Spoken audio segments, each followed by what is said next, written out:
Hello student.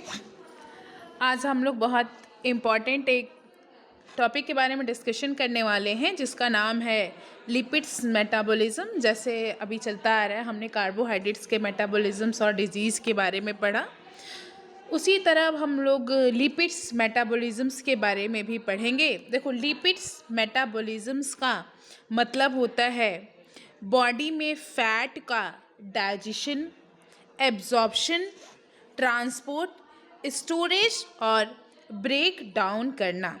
Simple सी भाषा में, जो फैट हम खाते हैं बॉडी उसको क्या करती है, डाइजेस्ट करती है और ब्लड्स के थ्रू टिश्यू तक पहुंचती है। ज़रूरत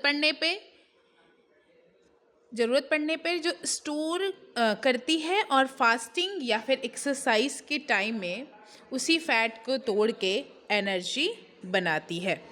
लिपिड्स क्या होता है? लिपिड्स वाटर में डिज़ोल्व नहीं होता है। हमें पता है कि जो लिपिड्स होता है वो हाइड्रोफोबिक नेचर का होता है। हाइड्रोफोबिक नेचर का मतलब कि वाटर सेटिंग होता है, जिसमें आता है हमारा टीजी मतलब triglycerides, fatty acids, cholesterols, phospholipid और स्टेरॉइड्स हार्मोन्स। ये सब मिलके एक लिपिड्स की फैमिली बनाते हैं। तो बॉडी में ये लिपिड्स स्टोर क्यों करती है? हमारी बॉडी में आखिर ये लिपिड स्टोर ही क्यों होता है? देखो, अगर हम आज बहुत ज़्यादा खाना खा लेते हैं, बॉडी एक्स्ट्रा ग्लूकोज को पहले ही ग्लाइकोजन में कन्वर्ट कर लेती है, लेकिन ग्लाइकोजन की स्टोरेज लिमिट्स बहुत कम होती है। इसलिए बाद में ये एक्स्ट्रा ग्लूकोज किस में कन्वर्ट हो जाते हैं? फैट्स में कन्वर्ट हो जाते हैं, और यही फैट एडिपोज टिश्यू में स्टोर हो जाती है। इसलिए मोटापा मीन्स दैट ओबेसिटी जो है वो डेवलप हो जाती है।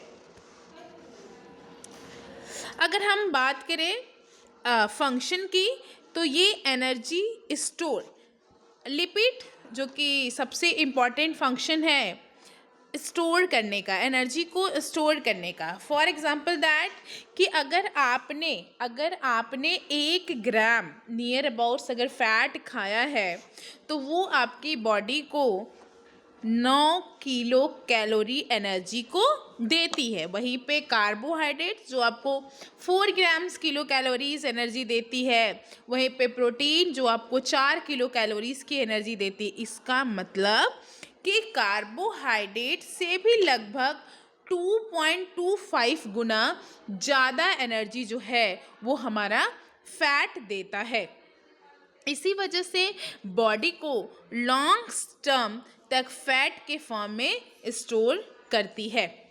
बॉडी जो है वो क्या होती है, एक तरह का इंसुलेशंस का मतलब होता है फैट जो है वो स्किन के नीचे सबक्यूटेनियस फैट जमा हो जाती है और ये बॉडी को हीट को बाहर जाने से रोकती है। इसलिए कोल्ड कंट्रीज़ में रहने वाले मैमल्स मतलब जैसे व्हेल है, सीज है, ये फैट की लेयर बहुत मोटी होती है जिसको हम इंसुलेशंस कहते हैं।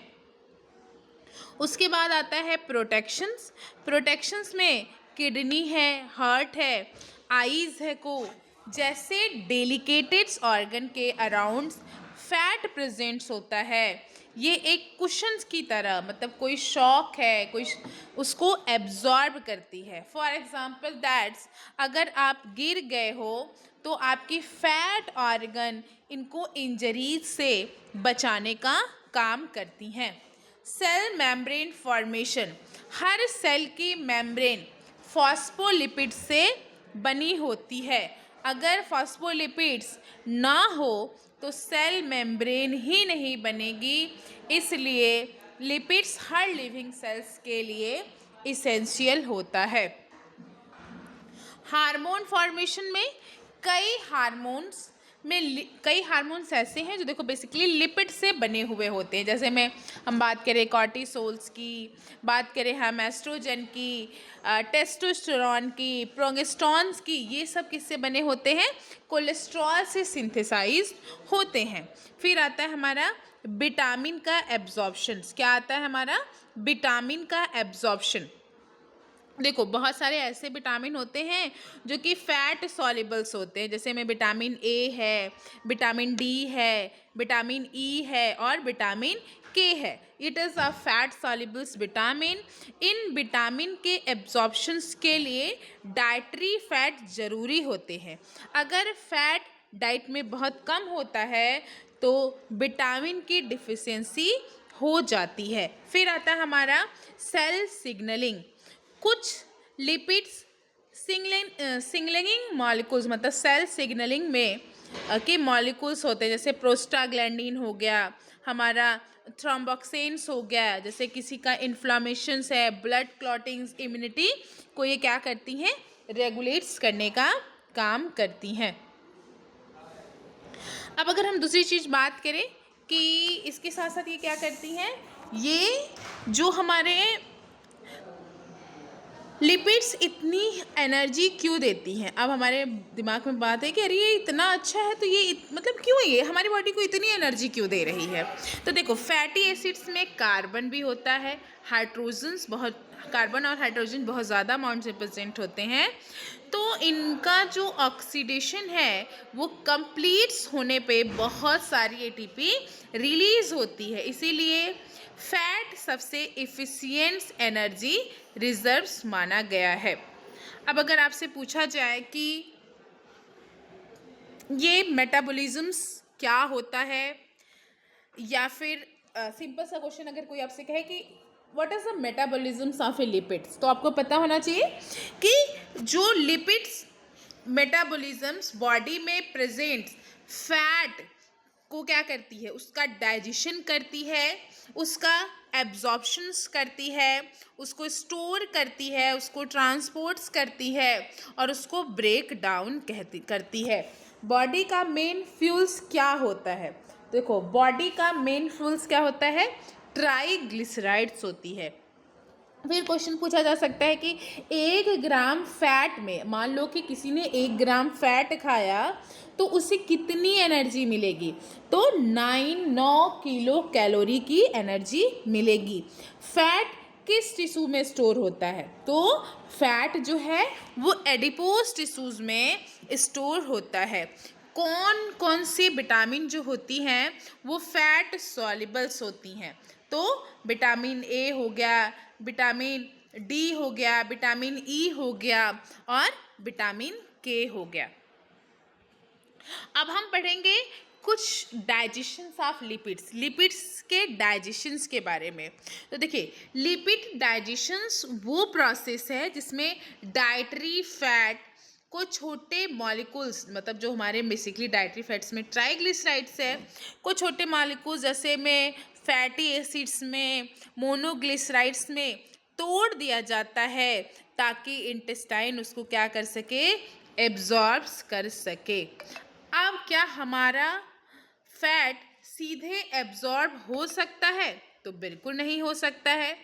फैट जो है बहुत बड़ा मॉलिक्यूल्स होता है और ये वाटर्स में डिज़ोल्व नहीं होता है, तो इंटेस्टाइन सिर्फ छोटे छोटे मॉलिक्यूल्स को ही एब्जॉर्ब कर सकती है। इसलिए सबसे पहले ट्राइग्लिसराइड्स को टूटना पड़ता है। तो ट्राइग्लिसराइड्स किस में टूटती है?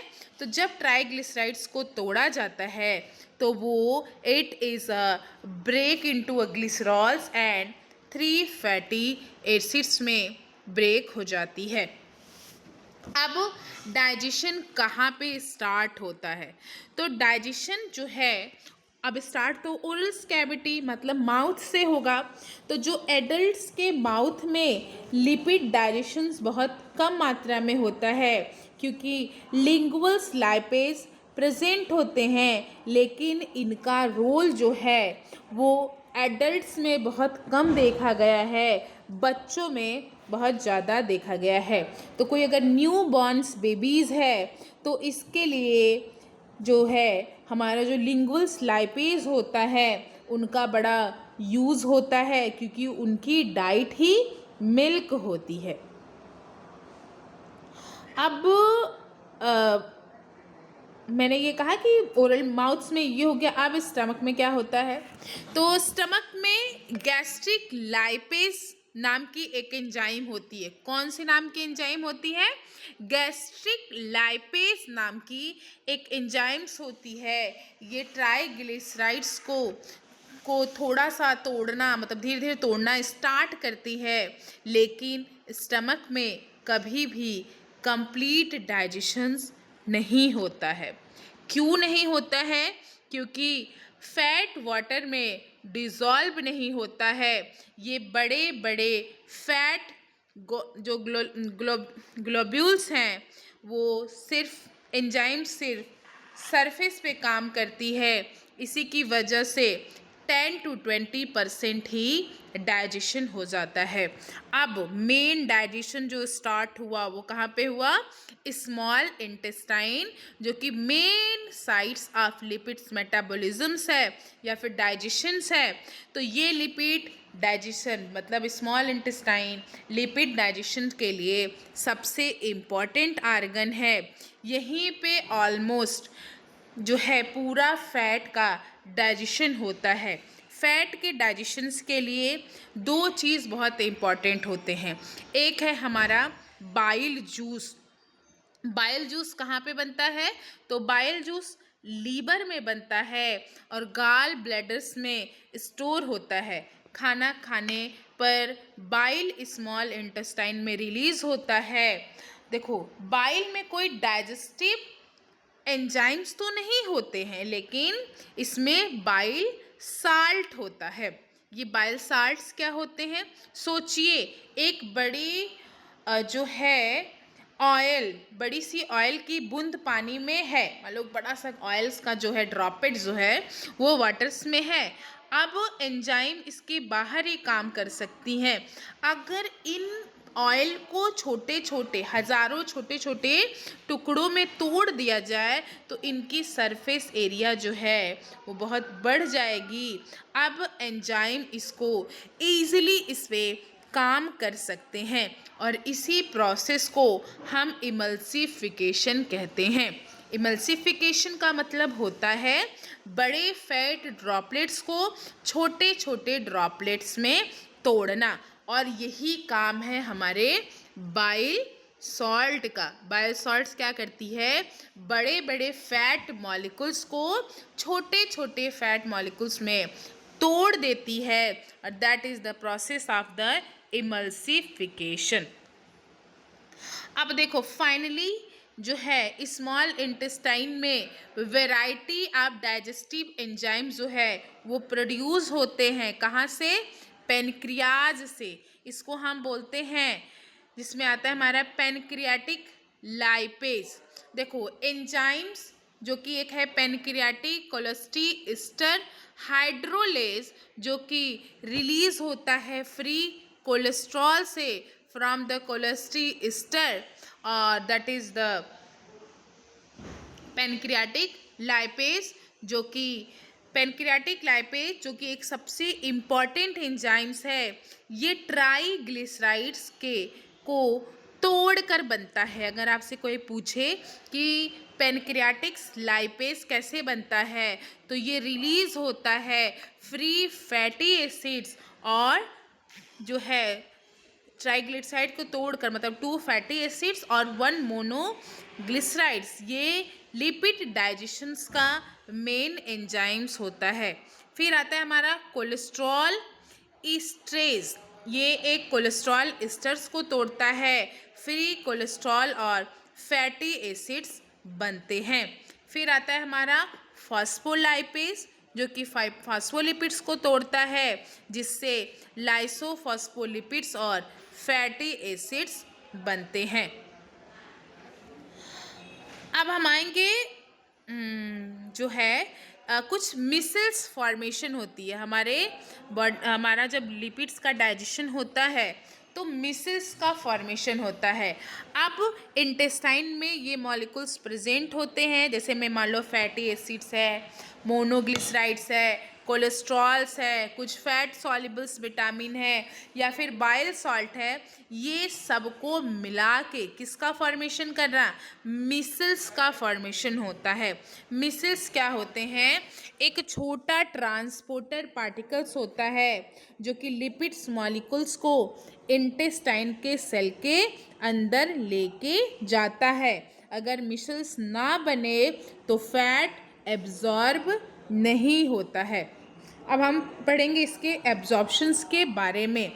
देखो, मिसल्स इंटेस्टाइन सेल्स के पास पहुँचते हैं, यहाँ फैटी एसिड अंदर चली जाती है, बाइल साल्ट वापस इंटेस्टाइन में रह जाती है और बाद में लीवर में रिसाइक्लिक हो जाती है, जिसको हम इंटेरोहेपेटिक सर्कुलेशंस के नाम से जानते हैं।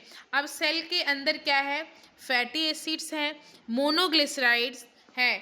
अब यही फैटी एसिड्स और मोनोग्लिसराइड्स मिलके वापस ट्राइग्लिसराइड्स का फॉर्मेशन कर लेती है। देखिए, ट्राइग्लिसराइड्स है, पेनक्रियाटिक लाइपेज क्या करी? फ्री फैटी एसिड्स को निकाल रही है और 1,2 डाई एसिल ग्लिसरॉल का फॉर्मेशन कर रही है। फिर पेनक्रियाटिक लाइपेज आ रहा है और वो मोनो एसिल ग्लिसरॉल का फॉर्मेशन कर रहा है। एब्जॉर्प्शंस की बात करें तो मिसल इंटेस्टाइनल सेल्स मतलब इंटेरोसाइट्स के पास पहुंचता है, यहाँ पे फैटी एसिड्स अंदर चली जाती है, बाइल साल्ट वापस इंटेस्टाइन में रह जाता है और बाद में लीवर को रिसाइक्लिक हो जाती है, जिसको हम इंटेरोहेपेटिक सर्कुलेशंस के नाम से जानते हैं। और सेल के अंदर अब बचता है फैटी एसिड्स, मोनोग्लिसराइड्स, ये दोनों मिलके दोबारा से ट्राइग्लिसराइड्स का फॉर्मेशन कर देते हैं। अब फिर से ये ट्राइग्लिसराइड्स प्रोटीन के साथ मिलके काइलोमैक्रॉन बनाते हैं और काइलोमैक्रॉन पहले लिम्फ में और फिर ब्लड सर्कुलेशंस में इंटर करता है। अब हम देखो सिंपल से इसको समझेंगे कि मान लो हमने क्या किया, कोई डाइटरी ट्राइग्लिसराइड्स को खाया जो कि स्टमक में गया, जहाँ पे गैस्ट्रिक लाइपेज थी, थोड़ा बहुत ब्रेक डाउन किया, फिर ये पहुँचे स्मॉल इंटेस्टाइन में। स्मॉल इंटेस्टाइन में खाना खाने के बाद बाइल सॉल्ट सिक्रीट होता है जो कि क्या करेगा? इमल्सिफिकेशन करेगा, मतलब बड़े ड्रॉपलेट्स ऑफ लिपिड्स को छोटे छोटे ड्रॉपलेट्स ऑफ लिपिड्स में तोड़ेगा, जिसको हम इमल्सिफिकेशन कहते हैं। फिर पेनक्रियाटिक लाइपेज एक्शन होगी। अब पेनक्रियाटिक लाइपेज एक्शंस में जो ये ट्राइग्लिसराइड्स था वो मोनोग्लिसराइड और फैटी एसिड्स में कन्वर्ट होगा। अब fatty acids, monoglycerides, bile salts मिलके एक मिसल्स का फॉर्मेशन करेंगे और मिसल्स क्या करता है? ट्रांसपोर्टर की तरह काम करेगा और जैसे ही वो क्या होगा? इंटेस्टाइन के सेल्स के अंदर पहुंचेगा, फिर से ये टूटेंगे, को बाइल सॉल्ट वहीं रह जाएगा और क्या हमारा जो है फैटी एसिड्स आगे चला जाएगा और वो जाके काइलोमैक्रॉन का फॉर्मेशन करेगा। और काइलोमैक्रॉन पहले पहुंचेगा लिम्फ में और लिम्फ से कहाँ पहुंचेगा? ब्लड्स में पहुंचेगा। कुछ क्लिनिकल्स इंपॉर्टेंट्स है भाई इसके क्लिनिकल्स इंपॉर्टेंट ये हैं कि गाल स्टोन, मान लो कि बाइल्स फ्लो रोकने से भी क्या होता है? फैट डाइजेशन और एब्जॉर्प्शंस कम हो जाती है, जिसमें आएगा गाल स्टोन। फिर आएगा पेनक्रियाटिस, मतलब पेनक्रियासिस, वो पेनक्रियाट लाइपेज है, अगर वो कम बनने लगता है तो फैट डाइजेशन रुक जाती है। अब मान लो किसी को फैट सॉल्युबल्स विटामिन की डिफिशियंसी हो, विटामिन ए, डी, ई, के की डिफिशियंसी हो, तब ये प्रॉब्लम्स देखने को मिल सकती है। और उसके बाद आता है हमारा स्टेटोहारिया, मतलब स्टूल में ज़्यादा फैट आना, स्टूल ऑयली, बल्कि और कुछ स्मेलिंग्स की वजह से भी ये प्रॉब्लम्स देखने को मिलती है। तो इससे कुछ क्वेश्चंस बन सकते हैं, जैसे मैं अगर इससे क्वेश्चंस बनाना चाहूँ तो देखो, लिपिड डाइजेशन का मेन साइट्स कौन सा है? Small intestine. इमल्सिफिकेशन किससे होती है? बाइल साल्ट से। लिपिड डाइजेशन का मेन एंजाइम्स कौन सा है? Pancreatic lipase. काइलोमैक्रॉन कहाँ बनता है? तो इंटेस्टाइन के म्यूकस सेल, जिसको हम इंटेरोसाइट्स के नाम से जानते हैं। काइलोमैक्रॉन पहले ब्लड्स में जाता है या लिम्फ में? तो नहीं, सबसे पहले वो लिम्फ में जाता है और उसके बाद वो कहाँ पे जाता है? वो जाता है ब्लड्स में। आई होप टू आपको इतनी बात समझ में आई होगी। अब हम लोग पढ़ेंगे लिपिड ट्रांसपोर्टर या फिर हम लिपोप्रोटीन के बारे में पढ़ेंगे। तो देखिए, अब हमने फैट डाइजेस्ट हो गया, एब्जॉर्ब हो चुका है, लेकिन अब प्रॉब्लम्स ये आती है कि जो फैट है वो वाटर में डिज़ोल्व नहीं होता है और ब्लड का मेजर पार्ट प्लाज्मा जो है वो किससे होता है? वाटर का होता है। तो अब सवाल आता है कि जब ये फैट ब्लड्स के थ्रू बॉडी के अलग अलग ऑर्गन में पहुँचेगा ही कैसे? तो that is the answer is the lipoproteins. Lipoproteins के थ्रू क्या होगा? बॉडी के ऑर्गन्स तक या फिर बॉडी के अलग अलग पार्ट तक पहुंचने की कोशिश करेगा। तो सबसे पहला है लिपोप्रोटीन क्या होता है? तो लिपोप्रोटीन एक जो है एक ट्रांसपोर्ट पार्टिकल्स है जो लिपिड्स मतलब प्रोटीन, लिपिड्स मतलब फैट और प्रोटीन मतलब एपोप्रोटीन से मिलके बना है। लिपोप्रोटीन लिपिड प्लस प्रोटीन, जिसमें मिक्सेस ऑफ प्रोटीन है, फॉस्फोलिपिड्स है, कोलेस्ट्रॉल है और ये ट्राइग्लिसराइड्स है और ये प्रोपोर्शनल जो है वो डिपेंड्स करता है स्पेसिफिक टाइप्स के पार्टिकल्स पे। अब देखो, मैंने कहा कि लिपोप्रोटीन एक ट्रांसपोर्टर पार्टिकल्स है जो कि लिपिड्स और प्रोटीन से मिलके बना है। तो ये ब्लड में कोलेस्ट्रॉल है, ट्राइग्लिसराइड्स को एक जगह से दूसरी जगह लेके जाने का काम करेगा। ये देखो स्ट्रक्चर ऑफ लिपोप्रोटीन है। तो इसमें बीच में क्या है? Centre is the core. Centre क्या है? कोर है और कोर जो है वो हमेशा ट्राइग्लिसराइड और या फिर कोलेस्ट्रॉल एस्टर से बना हुआ, कोलेस्ट्री एस्टर से बना हुआ होगा। इसके बाहर का जो लेयर है या तो वो फॉस्फोलिपिड से बना होगा या फ्री कोलेस्ट्रॉल से बना होगा या फिर अपिलो एपोलिपोप्रोटीन से बना होगा। किससे किससे इसका बाहर का लेयर किससे किससे बना होगा? फॉस्फोलिपिड से बना होगा, फ्री कोलेस्ट्रॉल से बना होगा या फिर एपोलिपोप्रोटीन से बनके बना होगा। ये आउटर लेयर जो है वो लिपोप्रोटीन को ब्लड में डिसॉल्व करने में हेल्प करता है। अब मैंने कहा कि एपोप्रोटीन से बना होता है, तो ये एपोप्रोटीन होती क्या है? तो देखो, एपोप्रोटीन जो है या फिर इसको एपोलिपोप्रोटीन के नाम से जानते हैं, ये क्या होती है? लिपोप्रोटीन में प्रोटीन का पार्ट होती है। इसका बेसिकली इस प्रोटीन का काम होता है लिपोप्रोटीन को स्टेबिलिटी देना, लिपोप्रोटीन की को स्टेबल्स करना, एंजाइम्स को एक्टिव करना और सेल के रिसेप्टर को आइडेंटिफाई करने में हेल्प करना।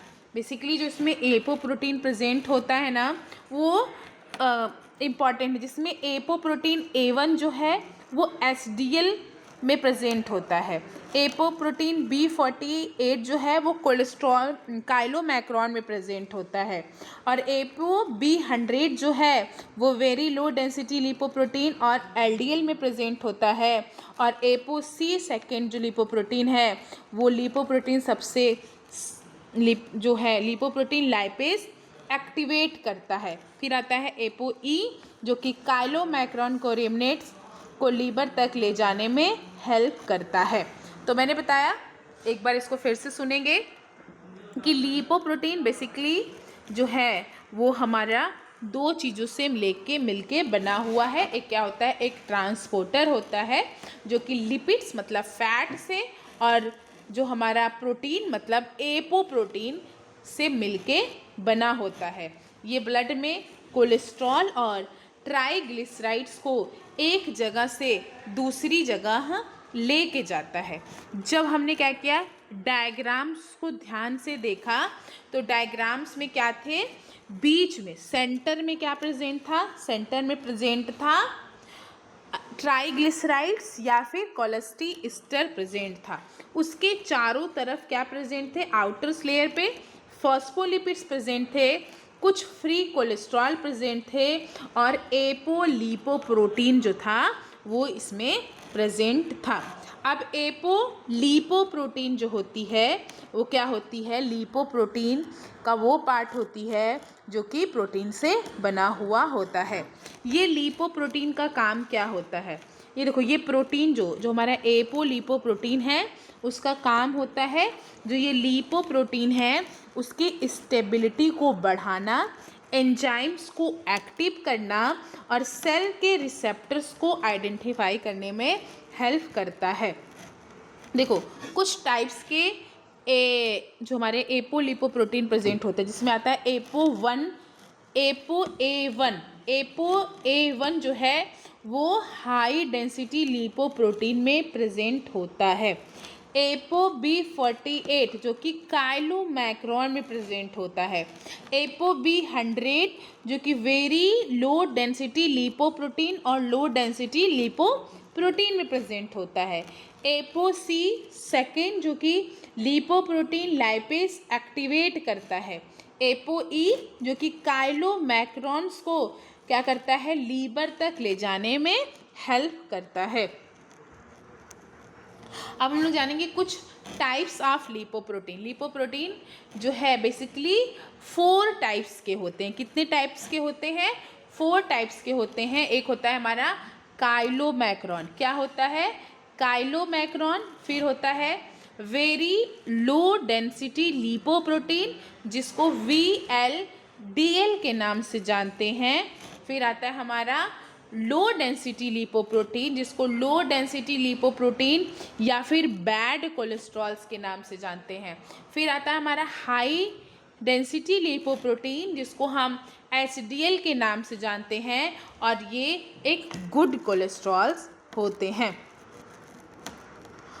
अब देखो, जितने भी हमने अभी लिपोप्रोटीन्स के बारे में पढ़ा तो अभी हमें ये पता चला कि it is a types of, कितने टाइप्स के होते हैं, ये 4 टाइप्स के होते हैं। काइलोमैक्रॉन जो कि सबसे डेंस फॉर्म में सबसे जो जुड़ा हुआ होता है वो हमारा काइलोमैक्रॉन होता है। VLDL very low density of lipoprotein होती है। LDL जो लो डेंसिटी लिपोप्रोटीन जिसको हम बैड कोलेस्ट्रॉल्स के नाम से जानते हैं। HDL जो कि हाई डेंसिटी लिपोप्रोटीन होती है। तो बेसिकली 2 मेजर्स क्लासेस होते हैं। एक होता है हमारा आइडियल जिसको हम इंटरमीडिएट डेंसिटी लिपोप्रोटीन, जिसमें आता है हमारा वेरी लो डेंसिटी लिपोप्रोटीन और low density lipoprotein and chylomicrons which is the residuals protein और lipids after the completion of triglyceride extractions from the of the chylomicron. अभी मैंने कहा कि जो प्रोटीन लिपोप्रोटीन में प्रेजेंट होती है उसको हम एपोलिपोप्रोटीन के नाम से जानते हैं। ठीक है, तो सिंपल्स एपोप्रोटीन, एपो मतलब होता है विदाउट, ठीक है, और apolipoprotein referring to the protein without the lipids.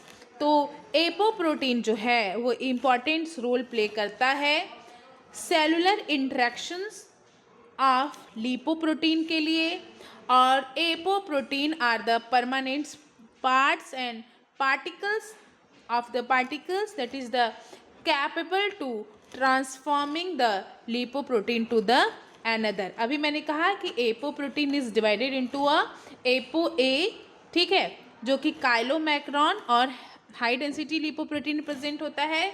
Apo सी जो है जिसमें apo C form of the specially apo C second, और एपो ई जो है वो हाई डेंसिटी लिपोप्रोटीन और VLDL और काइलोमैक्रॉन से प्रेजेंट होता है। और this apoprotein are also release the part of the high density lipoprotein and the transfer to VLDL and chylomicron, जिसकी circulation apo B100 found in the VLDL and LDL while apoprotein B is found in the काइलोमैक्रॉन। तो कल हम लोग इसके जो आगे की videos में इसके टाइप्स जो हमने VLDL, SDL, LDL, IDL इन सब के बारे में जो सुना, गुड कोलेस्ट्रॉल, बैड कोलेस्ट्रॉल, स्काइलोमेग्रॉन, इन सब के बारे में हम लोग क्या करेंगे, डिटेल में पढ़ेंगे। आज की क्लास में यहीं पे एंड करती हूँ। See you in the next day with the next topic.